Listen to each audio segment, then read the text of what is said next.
तो भाइयों, आप कैसे हैं। मैं आज बात करने वाला हूँ पवन सिंह की। तो पवन सिंह का गाना कजरा मोहब्बत वाला आज 20 दिन हो गए हैं और अभी भी नंबर वन ट्रेंडिंग पे है। हनी सिंह पहले नंबर वन पे थे, उनको गिराया और ऐसा गिराया उसके बाद ऊपर जाने ही नहीं दिया, नीचे ही भेजते गए और अभी भी नंबर वन पर हैं म्यूजिक सेक्शन में।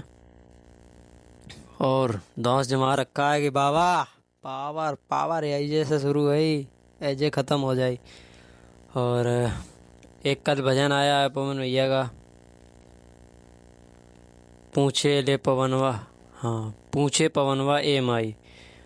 बहुत ही गजब का सॉन्ग है। आप लोगों ने नहीं सुना है तो मैंने कल भी बताया था कि माँ अम्बा फिल्म से ये गाना आया हुआ है, आप लोग जाइए सुनिए। और इस गाने को भी जाकर सुनिए, कजरा मोहब्बत वाला बहुत ही ज़बरदस्त है। आपको कहीं जाने की ज़रूरत नहीं, सीधा ट्रेंडिंग सेक्शन खोलना है और मिल जाएगा। और जाते जाते जाने से पहले मैं यही कहूँगा कि मेरे चैनल को सब्सक्राइब कीजिए और बेल आइकन दबाइए, कमेंट कीजिए बढ़िया सी, आप बताना और लाइक ज़रूर करना।